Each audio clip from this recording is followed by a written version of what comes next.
7. गूंगे रांगे राघव लेखक परिचय। रांगे राघव का जन्म 17 जनवरी 1923 श्रीरंगाचार्य के घर हुआ था। इनका मूल नाम तिरुमले नंबाकम वीर राघव आचार्य था, लेकिन उन्होंने अपना साहित्यिक नाम रांगे राघव रखा। इनकी माता श्रीमती कंकवल्ली और पत्नी श्रीमती सुलोचना थीं।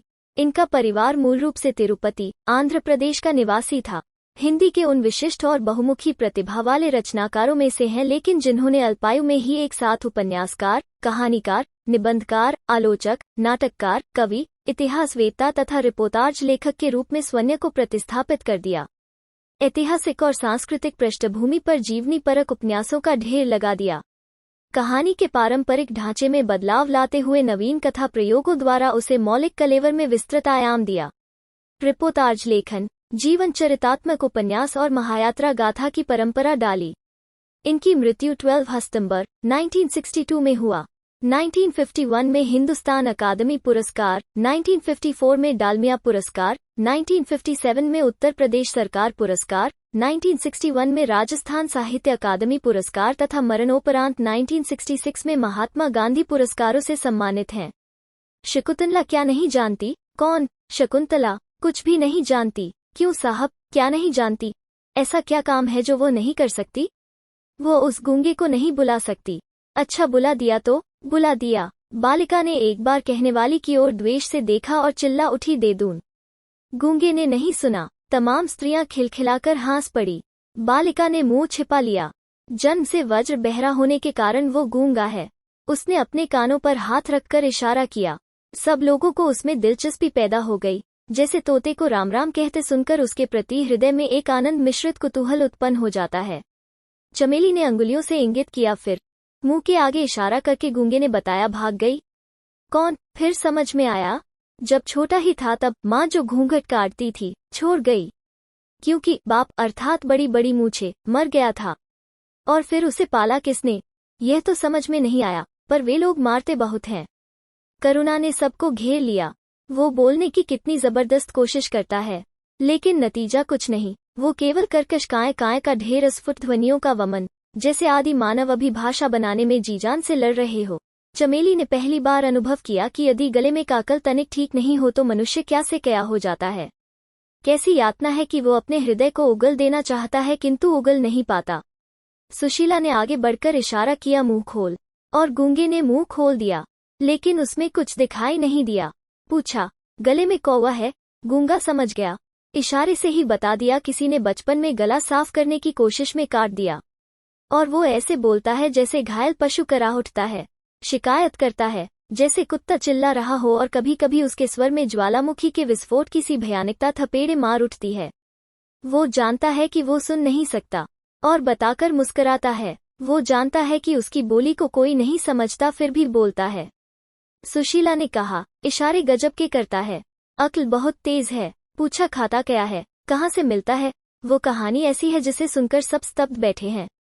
हलवाई के यहाँ रात भर लड्डू बनाए हैं, कड़ाही मांजी है, नौकरी की है, कपड़े धोए हैं, सबके इशारे हैं, लेकिन गूंगे का स्वर चीत्कार में परिणत हो गया है।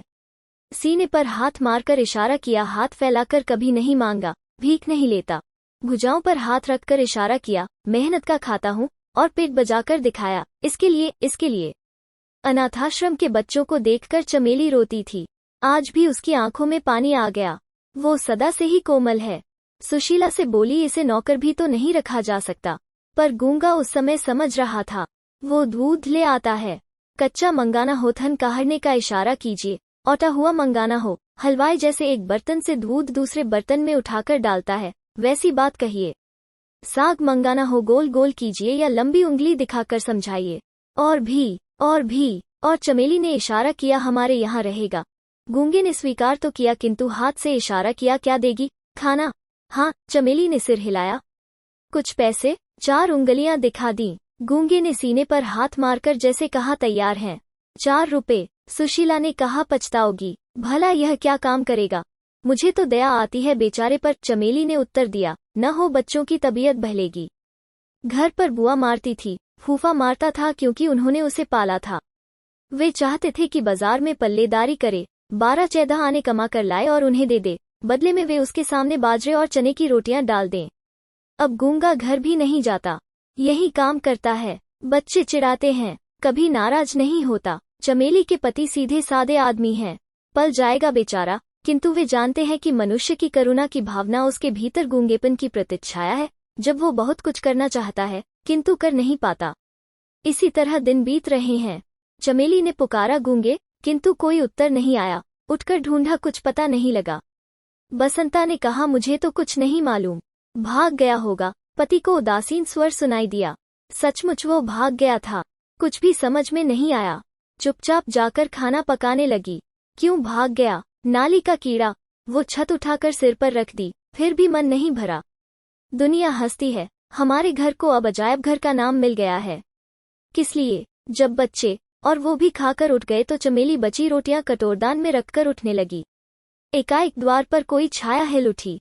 वो गूंगा था। हाथ से इशारा किया, भूखा हूँ, काम तो करता नहीं, भिखारी। फेंक दी उसकी ओर रोटियां। रोष से पीठ मोड़कर खड़ी हो गई, किंतु गूंगा खड़ा रहा, रोटियां छुई तक नहीं। देर तक दोनों चुप रहे। फिर न जाने क्यों गूंगे ने रोटियां उठा ली और खाने लगा। चमेली ने गिलासों में दूध भर दिया। देखा, गूंगा खा चुका है। उठी और हाथ में चिमटा लेकर उसके पास खड़ी हो गई। कहाँ गया था? चमेली ने कठोर स्वर से पूछा। कोई उत्तर नहीं मिला। अपराधी की भांति सिर झुक गया। सर से एक चिमटा उसकी पीठ पर जड़ दिया, किंतु गूंगा रोया नहीं। वो अपने अपराध को जानता था। चमेली की आंखों में से 2 बूंदें जमीन पर टपक गईं। तब गूंगा भी रो दिया। और फिर यह भी होने लगा कि गूंगा जब चाहे भाग जाता, फिर लौट आता। उसे जगह जगह नौकरी करके भाग जाने की आदत पड़ गई थी। और चमेली सोचती कि उसने उस दिन भीख ली थी या ममता की ठोकर को निस्संकोच स्वीकार कर लिया था। बसंता ने कसकर गूंगे को चपत जड़ दी। गूंगे का हाथ और न जाने क्यों अपने आप रुक गया। उसकी आंखों में पानी भर आया और वो रोने लगा। उसका रुदन इतना कर्कश था कि चमेली को चूल्हा छोड़कर उठ आना पड़ा। गूंगा उसे देखकर इशारों से कुछ समझाने लगा। देर तक चमेली उससे पूछती रही। उसकी समझ में इतना ही आया कि खेलते खेलते बसंता ने उसे मार दिया था। बसंता ने कहा, अम्मा, यह मुझे मारना चाहता था। क्यों रे? चमेली ने गूंगे की ओर देखकर कहा। वो इस समय भी नहीं भूली कि गूंगा कुछ सुन नहीं सकता। लेकिन गूंगा भाव भंगिमा से समझ गया। उसने चमेली का हाथ पकड़ लिया। एक क्षण को चमेली को लगा जैसे उसी के पुत्र ने आज उसका हाथ पकड़ लिया था। एकाएक घृणा से उसने हाथ छुड़ा लिया। पुत्र के प्रति मंगल कामना ने उसे ऐसा करने को मजबूर कर दिया। कहीं उसका भी बेटा गूंगा होता, वो भी ऐसे ही दुख उठाता। वो कुछ भी नहीं सोच सकी। एक बार फिर गूंगे के प्रति हृदय में ममता भर आई। वो लौटकर चूल्हे पर जा बैठी, जिसमें अंदर आग थी, लेकिन उसी आग से वो सब पक रहा था जिससे सबसे भयानक आग बुझती है, पेट की आग, जिसके कारण आदमी गुलाम हो जाता है। उसे अनुभव हुआ कि गूंगे में बसंता से कहीं अधिक शारीरिक बल था। कभी भी गूंगे की भांति शक्ति से बसंता ने उसका हाथ नहीं पकड़ा था, लेकिन फिर भी गूंगे ने अपना उठा हाथ बसंता पर नहीं चलाया। रोटी जल रही थी, झट से पलट दी। वो पक रही थी। इसी से बसंता बसंता है, गूंगा गूंगा है। चमेली को विस्मय हुआ। गूंगा शायद यह समझता है कि बसंता मालिक का बेटा है, उस पर हाथ नहीं चला सकता। मन ही मन थोड़ा विक्षोभ भी हुआ, किंतु पुत्र की ममता ने इस विषय पर चादर डाल दी। और फिर याद आया, उसने उसका हाथ पकड़ा था, शायद इसीलिए कि उस बसंता को दंड देना ही चाहा था। यह उसको अधिकार है। किंतु वो तब समझ नहीं सकी, और उसने सुना गूंगा कभी कभी करा उठता था। चमेली उठकर बाहर गई, कुछ सोचकर रसोई में लौट आई और रात की बासी रोटी लेकर निकली। गूंगे, उसने पुकारा। कान के न जाने किस पर्दे में कोई चेतना है कि गूंगा उसकी आवाज को कभी अनसुना नहीं कर सकता। वो आया। उसकी आंखों में पानी भरा था, जैसे उनमें एक शिकायत थी, पक्षपात के प्रति तिरस्कार था। चमेली को लगा कि लड़का बहुत तेज है। बरबस ही उसके होठों पर मुस्कान छा गई। कहा, ले खा ले, और हाथ बढ़ा दिया। गूंगा ईश्वर की इस सब की उपेक्षा नहीं कर सकता। वो हंस पड़ा। अगर उसका रोना एक अजीब दर्दनाक आवाज थी तो यह हंसना और कुछ नहीं, एक अचानक गुर्राहट सी चमेली के कानों में बज उठी। उस अमानवीय स्वर को सुनकर वो भीतर ही भीतर कांप उठी। यह उसने क्या किया था? उसने एक पशु पाला था, जिसके हृदय में मनुष्यों की सी वेदना थी।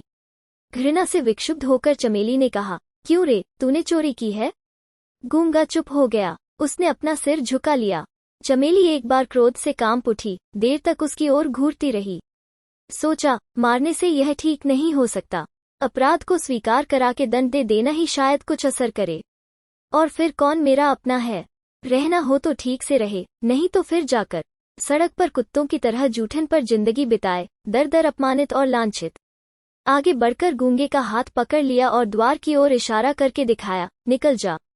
गूंगा जैसे समझा नहीं, बड़ी बड़ी आंखों को फाड़े देखता रहा। कुछ कहने को शायद एक बार होठ भी खुले, किंतु कोई स्वर नहीं निकला। चमेली वैसे ही कठोर रही।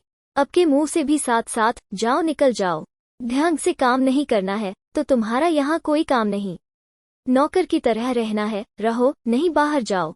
यहाँ तुम्हारे नखरे कोई नहीं उठा सकता, किसी को भी इतनी फुर्सत नहीं है, समझे? और फिर चमेली आवेश में आकर चिल्ला उठी, मक्कार, बदमाश। पहले कहता था भीख नहीं मांगता, और सबसे भीख मांगता है। रोज रोज भाग जाता है, पत्ते चाटने की आदत पड़ गई है। कुत्ते की दुम क्या कभी सीधी होगी? नहीं, नहीं रखना है हमें, जा तू इसी वक्त निकल जा। किंतु वो क्षोभ, वो क्रोध, सब उसके सामने निष्फल हो गए। जैसे मंदिर की मूर्ति कोई उत्तर नहीं देती, वैसे ही उसने भी कुछ नहीं कहा, केवल इतना समझ सका कि मालकिन नाराज है और निकल जाने को कह रही है। इसी पर उसे अचरज और अविश्वास हो रहा है। चमेली अपने आप लज्जित हो गई। कैसी मूर्खा है वह, बहरे से जाने क्या क्या कह रही थी। वो क्या कुछ सुनता है।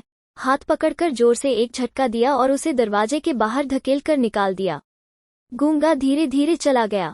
चमेली देखती रही। करीब घंटे भर बाद शकुंतला और बसंता दोनों चिल्ला उठे, अम्मा, अम्मा, क्या है? चमेली ने ऊपर ही से पूछा। गूंगा, बसंता ने कहा, किंतु कहने के पहले ही नीचे उतरकर देखा, गूंगा खून से भीग रहा था। उसका सिर फट गया था। वो सड़क के लड़कों से पिटकर आया था, क्योंकि गूंगा होने के नाते वो उनसे दबना नहीं चाहता था। दरवाजे की दहलीज पर सिर रखकर वो कुत्ते की तरह चिल्ला रहा था। और चमेली चुपचाप देखती रही कि इस मूक अवसाद में युगों का हाहाकार भरकर गूंज रहा है। और गूंगे अनेक अनेक हो, संसार में भिन्न भिन्न रूपों में छा गए हैं, जो कहना चाहते हैं पर कह नहीं पाते, जिनके हृदय की प्रतिहिंसा न्याय और अन्याय को परखकर भी अत्याचार को चुनौती नहीं दे सकती, क्योंकि बोलने के लिए स्वर होकर भी स्वर में अर्थ नहीं है, क्योंकि वे असमर्थ हैं। और चमेली सोचती है, आज दिन ऐसा कौन है जो गूंगा नहीं है? किसका हृदय समाज, राष्ट्र, धर्म और व्यक्ति के प्रति विद्वेष से, घृणा से नहीं छटपटाता, किंतु फिर भी कृत्रिम सुख की छलना अपने जालों में उसे नहीं फंसा देती, क्योंकि वो स्नेह चाहता है, समानता चाहता है।